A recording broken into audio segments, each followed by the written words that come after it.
Hey, what's up, everyone? We're back with another BKFC Reddit Ask Me Anything. We're joined by Keegan, the Sundance kid, Vandermeer. How you doing, sir? Doing well. How are you? It's always nice to talk with a fellow Colorado, guy. Like, I know you live in Colorado now. You're from Utah, correct? Yes, sir. Originally, When did you move to Colorado? Like, what brought you to Colorado? I was about 13 years old, and it just happened to be where I moved. I was, I was living in Idaho for a little bit, and then I ended up moving in with my mom for a little while, and just like since then, I've really just been all over Colorado. Not like all over Colorado, more like all over the areas around Denver. Sure. So I've lived in a You few places. you travel a lot. Like, I'm always watching you on Instagram. You're gonna go visit these people. You're gonna go visit. Like, you seem very like nomadic. Like, I feel like it's hard to track you down. Like, what's it like? Do you train at all these different gyms when you leave a lot, or do you just focus mostly on training at Genesis? For the most part, I do. I try to train everywhere I go. The one place that I don't normally train at any gyms officially right now is when I go to Nevada. My parents live an hour outside of Vegas. Okay. So on top of being an hour away from Vegas, there are gyms in the place that they live at. But I really just kind of enjoy going out there and enjoying just like the desert. So it's a lot more fun just kind of focusing on spending time with my family and my siblings out there. But Idaho, I train at Fighters Chance. I coach a lot there. Okay. I really try to focus a lot on coaching while I'm there.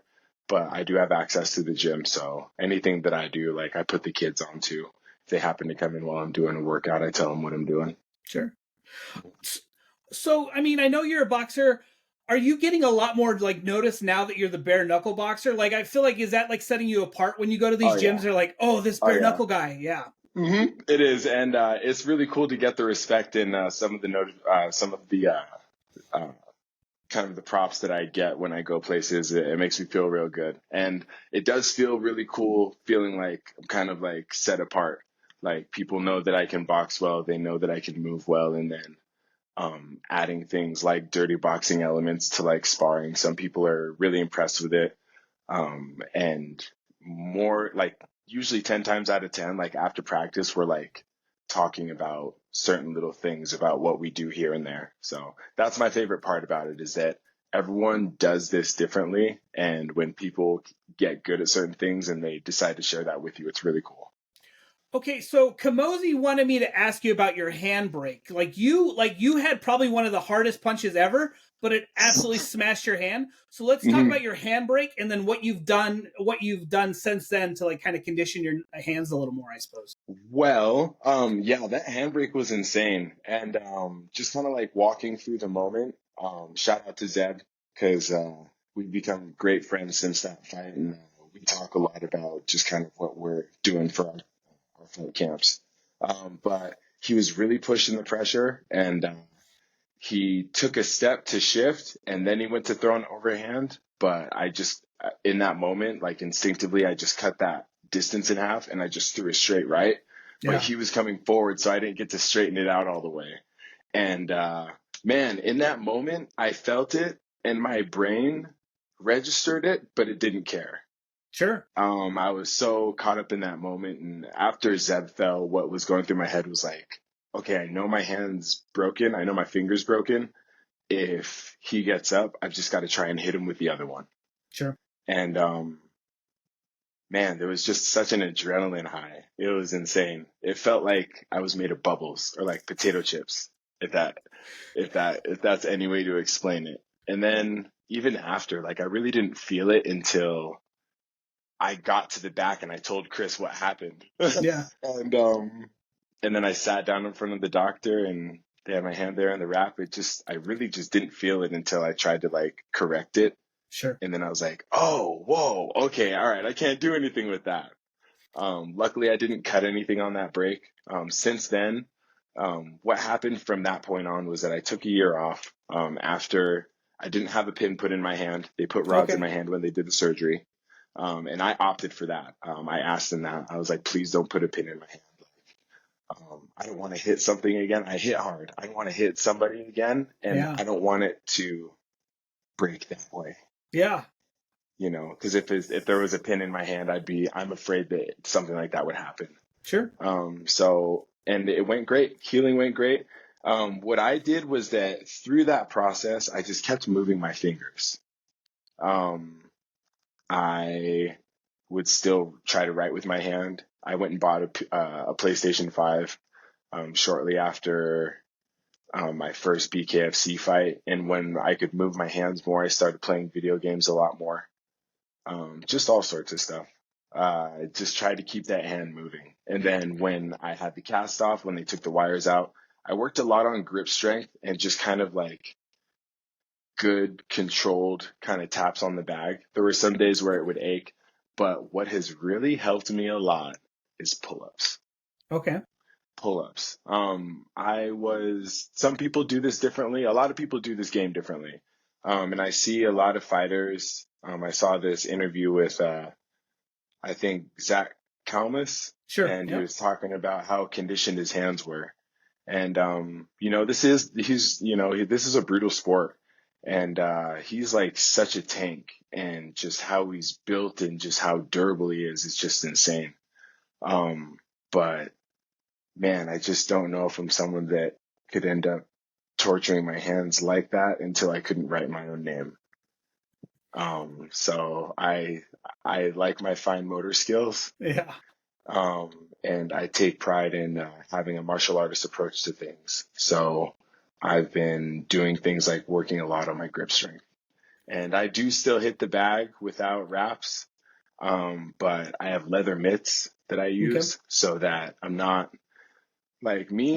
worried about getting the skin on my hands to a certain point. I don't feel like I need to have flat knuckles to stick to somebody. My Sure. knuckles are pronounced, and my hands are strong. I've been breaking boards in karate growing up, broke boards in taekwondo growing up. So for me, I feel like a punch is something that I've worked really, really, really hard for over the years to become something as natural as, opening and closing my hand.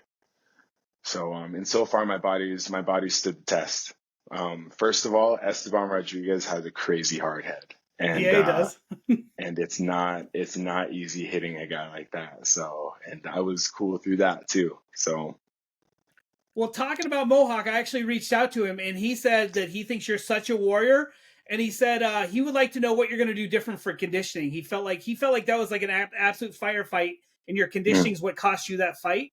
yes, He sir. wants to see you do great things, so he said, "Can you ask him what he's going to do better for conditioning?" Yes, sir. Man, and I love that guy. We talk, and we get our chances to catch up with each other between here and there. So shout out to him. Sure. That fight made me better, man. And even though I felt like me as a person, I was well conditioned going into it, man, I think what it was is that it's mental conditioning. He hit me, and then I tried to get away, and I couldn't. Yeah. And then he just wouldn't stop. He just kept letting the sauce pour, and it just kept going. And I was like, I'm working in like bursts, but I'm like falling. I'm trying to match what he's doing. And it was so much more familiar for him than it was for me. Sure. So I've been doing a couple of things. I hit sprints hard at the very beginning and the middle of the week. Okay. Thursdays and Fridays for me are some of my more hardworking days of the week because that's when the fight's going to be, is a Friday. Okay. Friday evening in particular. And I've been really pushing the sprints, the field length double sprints. So what we do is me and my friends, shout out to Rad Muay Thai and my friends from over there. We sprint 100 yards, and then we immediately sprint 100 yards back. And Okay. then we hit however many reps of those we need. It's usually 5 reps, which is usually 1,000 yards. And anything after that is extra credit. This last time we did 1,600 yards. Jeez. Yeah. And that's actually how that's actually how I used to cut to 185 was sprints. Is that in my amateur career, I fought at 185 for my first 2 fights, and I was about 210, and I sprinted and jumped roped and sort of sauntered my way down to 184. I Oh, haven't done that since then, but You know, that's what I've been doing, and I've also been working with people who out grapple me. Okay. I've been working with superstar grapplers, superstar wrestlers, and I've been working in the areas that I'm not the best in. Okay, so you mentioned 185. I heard that after this fight, fighting DP at 205. I heard you're actually thinking Mhm. about going down to 185 in BKFC. Yes, sir. Yes, sir. That's actually my plan for this year is to try out the 185-pound division. Like I said, I've cut to 185 before, Sure. and I feel good. I'm fast for 205, so I know I'm fast for 185. Okay, so I have a question for you. I reached out to Jake, and Coach Jake would like to know, why do you carry all your gear on top of the bag that I gave you when you come into the gym? So he would like to know that. Because very unorganized. Okay. As far as the gear goes, I have ADHD, and I get so excited that once I get to the gym, onto the parking lot, I'm like, okay, I got to get in there, and I just don't think. Usually, if I'm good at it, like I can stuff it in my bag. Like my bag will be under literally the stuff I need to carry in it Yeah. in the front seat next to me. And if I just kind of take that time to just like cram it in there real quick, I'm usually good. But yeah, I don't always have my boxing shoes in the front seat. I don't always have my gloves or my headgear in the front seat. It's not always all in the bag. And I make multiple trips to the gym a day. That's So funny. sometimes I train at Genesis in one part of the day. Some days in that same day I'll train at it. I also box at Brotherhood Boxing, Denver Okay. Brotherhood Boxing out here. So I have multiple sessions, multiple days during the week because I practice a lot, and I just get lost in the sauce, man. That's Get funny. lost in the sauce. I've got 3 bags now. It's great. I didn't have bags before, and that bag that Coach Jake gave me was so clutch because one, it carries a ton, it fits all my gear in it, and I can bring like shower stuff to the gym. So Perfect. shout out Coach Jake. I'm gonna do better. I know better. I'm gonna do better. All I right. know better, and I'm gonna do better. That's too funny. All right. So your brother, he said your older brother Andrew, he would like to know, what fight did you have that made you question if you could be in this life, and how did you overcome? The fight that I had that made me question if I could be in this life, I would have to say it was probably, hmm,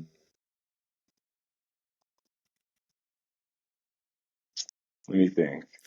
It was probably a fight against this kid. It was my first amateur loss, Okay. and it was against this kid that I was so set on beating. My willpower was like set on beating, but I had never done a main event before.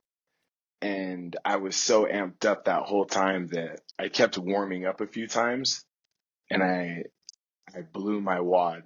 Okay. And I went in, and when I clocked this kid, even though I had good effect, I wasn't playing by the system of points and scoring that the fight was based on. So even though I was doing good, like throwing my hands and being as rough, as mean as I could, Yeah. one, I wasn't wearing him down much, and he was wearing me down with good leg techniques. So when I did that, it that was the first time I'd lost in competition, Okay. and I didn't examine it like right away because I thought that I was going to get a rematch. And I thought that, like, in my mind, I'm the type of person that, like, I have to get that lick back. Okay. I have to. And that's just, I've always been like that. I've been like that since I was a kid. Other little kids hit me, I hit them back. I remember actually one time, like in preschool daycare, like a core memory I have is like this kid like trying to hit me and like Okay. making me upset, and me like grabbing his head and like biting the top of his head. I know I got kicked out of daycare that day. So, as far as like things like that, I think that's just kind of just always been hardwired into me. So for me, I thought I was going to get that rematch. I thought I was going to get that back. And we'd even talked back and forth a couple of times. It never came around. And I think that learning like that little piece, like sometimes you're going to have fights. And that's why it's so important to really be all that you can be by the time it happens, because what if you can't come back to that? What Sure. if you don't get that opportunity? You know, these are professional leagues. No one's just going to let you come back by their place and go, hey, look, let's run it back. Like, oh, okay, yeah, let me step out into my yard and let's handle this business. Right. And that's just real life. That made me question if I was like as strong as I really thought I was, because when I would do good in practice, when I had good practices, there was still a lot of things, even as an amateur, like as far as I felt I still had to learn a couple of things. And I learned a lot about, the long practice, having a long day and making that day count, even though you don't feel good. And I learned the value of those. And that's kind of like those situations. You think it's going to be all right, and you might end up taking an L, but Sure. like you just keep pushing through that. The bounce back from that was great. I didn't lose in my amateur career after that. Nice. Okay, so let's talk about this. You train at Genesis, like they're the top dogs in Colorado, and usually you have like one of your alpha teammates. They're headlining. You're the big dog on this card. You're the representative for Genesis. Is there any pressure, or like you guys? I mean, you go with such studs every day. It's just another day in the office. Like, what's your mindset going into this fight? Every fight, I feel like, me personally, I get that feeling that now that it is a headline fight, um, crazy pressure on myself, just for the circumstances of the situation and for who I'm fighting. But everyone at Genesis, they're really supportive, and they're not, there's not egos there. It's really, really nice. I don't know how to explain it, but Sure. you go in there, and when you have a good session, just the people overseeing it, nobody's, people aren't out for blood, but if you and your teammate want to push the pace, you guys want to work hard, you want to help each other, that iron sharpens iron type thing. They're very supportive and very even. Okay. You've got a good coach for both sides overseeing both fighters. And that's so cool, because I'm not even against one person having to oversee both, but it's a very nice element to have, because we still keep it technical. Everyone's just been very supportive, and I feel like since I've got to Genesis, people have been good at taking me under their wing and being like, hey, so when this happens, do this. Like, Gertz is great at, really just helping me dial into, like, hey, this is violence. It's okay to be violent. It's all right. Yeah. You're a nice guy, but you are violent. And he helps me get that piece of myself, like, oh, and, and Coach Jake, he really helps me, like, dial into, like, that focus mode. I forget what that movie is where that guy, he's a superstar pitcher in the MLB, and he's got like that tunnel vision. Sure. Like, Coach Jake helps, like, really just like help my shoulders sink and my chin get down and get into that. And then everyone else, like, when I do good, they tell me, because I know there's not slouches at Genesis. No, There's absolutely not. not, and it's been such deep water. I've been to different kinds of practices there, and man, you just be so wowed at the talent and the capability. Okay, so Constantly generally, humbled. well, that's the one thing about you. Like, you're such a nice guy. Like, it's hard to picture you being a violent guy, because you seem like you're like a, kind of like a hippie, kind of like super nice. Yeah, And that's me. That's me. And I embrace that. I embrace that. One thing about me is I've always been that, but when I'm good at competing, and I'm good at competing with a smile. I feel sure. like I'm good at competing with a smile, but I feel like my gauge for having like a good edgy like disposition and, you know, being tenacious. I've received that kind of trait through practicing a couple of different competitive combat sports. So Okay. So usually my last question is, do you remember your first fight? You were telling us about when you bit that kid on the head. Do you have another memorable street fight? Like, you know, I want to get back to like, you know, the time you punched somebody in the face out of anger. Like I said, biting a kid at daycare in the head in preschool, that's pretty intense. But I know you have to have one more in there that you remember. so I think a lot of people could appreciate this one, but Okay. I was working at a strip club out here a while back, and I had been working there for a while. I would work in training, and everyone knew that. And I was working the front door. It was kind of a crazy night. Some people were on one. It was pretty busy, and the manager was there, and there was a couple of other people there, but someone that both one of the guests there, we all like cherished, like, well, we cared about him. We made sure, like, you know, there's certain people there, like, you work with them enough, you see them enough, you make sure you want to make sure those people get home safe. Sure. These guys were being real testy at the front door, and I was supposed to watch the line. Well, I was watching the line, and I let them use the restroom, and I told them, like, I directed them back to the line. But instead of going back to their spot in the line, they started trying to talk their way in at the front door. Okay. And I just had a bad feeling about, like, the one was about like 5'5", the other one was a little bit taller, maybe like 5'10", and they were just talking and just running it, and it was frustrating because I was like, dude, you need to go to the back of the line. There's people waiting. You're trying to cut in front of these people. And then I started getting like a little bit irate, and I talked to the manager. I talked to him on the walkie-talkie. I was like, look, these guys, and the other person that we both cared about was right next to me watching this go down. Sure. And he's kind of buzzed that there's aggression like building up around the doorway, and these people are staying in line. They're kind of peeking in a little bit. And I was like, you need to back the fuck up, dude. And then one of them goes, or what? And I was like, do not start the next piece. And one of the guys, like, he's just kind of inviting and insinuating, like, what the fuck do you want to do? And I was like, don't ask me that, bro, because I'll step right outside with you. This guy that we both care about, as soon as this guy says, come on, he steps between me and the manager, Okay. goes out and starts bombing on both of them. And I was like, ooh.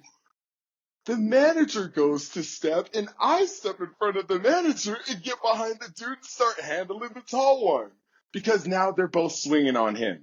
Sure. Manager's behind us trying to help this guy, and I've squared off with the taller one away from the doorways a little bit, away from the line. So the few people that are in line are watching. Okay. And he's worth throwing toe to toe, and I'm just like, and I caught him with the left. If you look right here, Okay. that Sure. bump, Yeah. there's under that callus, there's a bump. There's a bump on my knuckle that happened from when I caught him square in the mouth. Yeah. And he falls back, and I'm watching, and I'm walking up because I'm like, yeah, I know, right? And he hits the ground, boom. And as soon as his head hit the ground, he did this. And he got back up. And I was Undertaker? like, oh, hell no. He gets back up, and he starts swinging at me again. Wow. And so I lit him up again. I did him another one. I hit him with another straight left in the same spot. It hurt after. After it hurt, I'll tell you the rest. So I hit him again, and he drops. Boom. Wakes up again, and is coming at me again. By this time, the other dude that the person that we cared about is fighting, Yeah. he's kind of finished up with him, and he comes over and starts hitting me, and they both kind of try to tackle me and start socking me up a little bit. And the manager and then this guy come and get him off of me. Yeah. So I'm walking this other guy down the parking lot because he's walking back towards his car. I was like, nope, get back here, because you're the one that was talking all that mess at the door. And the manager comes and like pulls on my shirt and he's like, hey, because now he's in the camera view. And I didn't know that whole time we were so like, I was just like, thank goodness. Thank goodness we didn't have to like, cause normally situations like that, you're supposed to, Yeah. and I was like, but we let at one point, that dude that I hit was getting his face ground along the sidewalk. The manager was like pushing him, but he like drug his face along the sidewalk. And he yells to this guy. He said something in Spanish, but I think he was telling me, he was like, let's just fucking go, bro. Let's go. And they ran to their car and they dipped. So, Well, after that that is happened, memorable. it was crazy. And one of the guys in the line, he was like, that was a crazy left. And you see that twice. I was like, I know, right? That was insane. I didn't think I could do that. Yeah. I was in dress pants, the tie, the button up, all that. My stuff's ripped. My hand's bleeding. I'm walking back in and washing my hand. But I had it looked like an eyeball cut, like shaped cut in my Yeah. knuckle from punching this guy and his tooth going into my knuckle twice in Yeah. the same spot. And it hurt so bad that next day. I was so just flustered with the moment and mad that these guys tried that. Because I trained earlier that night. I trained every day. Yeah. And when I woke up the next morning, it totally was not worth it. It was not, because I woke up and like my hands were stuck like this, and Yeah. I couldn't make a fist again without that opening for like 2-3 weeks, dude. But I couldn't Yeah. just keep my hand like that. Sure. And I learned a huge lesson on that. Kickbox in a street fight, so you don't got to risk your hands. Yeah. Shoot, if you can afford to, and don't throw crosses, throw uppercuts. Right. But yeah, that's probably the most memorable one, because I had to tussle with a couple of guys in the parking lot. But yeah, that dude got up twice, dude. That's I hit crazy. him with the thunder. Sounds like you should have gave him a business card and signed him up for bare knuckle. Like he sounded like a tough guy. I don't know. I don't know what happened to that guy, and I don't know, I'd be hitting people. Yeah. So Okay. Is there anybody you want to give a shout out before we call? I know like you picked up some new sponsors for this fight. So is anybody shout outs? yes, I would love to give a shout out to Whitney Johns and Whitney Johns Nutrition, Okay. and also My Fit Foods. Between those two, not only have they been keeping me mentally and physically balanced, but I feel like I've got plenty of energy on hand. I don't get the post-practice crashes, and I have just been waking up feeling like a tank. Awesome. I'd also like to shout out Grown Man Business and Dre Lane Music for their recent sponsorship. And I'd just like to shout out I'm right now, because it's my active rest day. I don't have like everything organized in my head, but man, there's been so many people that have been giving me such good words, and have been really doubling down on checking on me. Okay. And it makes me tear up a little bit, because it's like people don't know how good that feels. So just thank you to everyone, and thank you to dude. Just thank you for being awesome. Thank you for Yeah, being you bet. you. I lost a few people this year, so I'd like to give a shout out to my friend Jeremiah Martinez, and my cousin Hannah Yazi, my uncle Nathan. And I'd just like to just give a shout out to people who are just working on just really making life better for themselves and for their kids, for their family. It matters that you're here, and it affects people when you go. So Absolutely. please take care of yourselves, and just keep in touch with people, keep checking on people. That shit matters, man. Absolutely. That's all. I just wanted to give a shout out to Nick Bushman. Man, I know sometimes I be stressing the people around me out, but yeah, Nick and a few other people, the Possums and and even Genesis, like just they've really just been watching my back, and that just feels good. And Lumumba Sayers, I get to catch up with Lumumba Sayers every now and then, and man, he's just always just reminding me, like, just don't forget who you are, like go out and own this. And Yeah. yeah, I want to give a shout out to everyone who's just been keeping in touch with me. Awesome. Well, we look forward to seeing you. And like, I mean, 205 is going to be huge, but I mean, 185, you're going to be an even bigger monster. Like, I can't wait to see what happens, Yeah, man. I'm excited too, and we'll go test the waters, and we'll see what that's got to offer. I'm ready. Weight weight's just a number. Sure. My capability is at the max. So, thank you. Well, thank you for your time, sir. Have a great day. You too.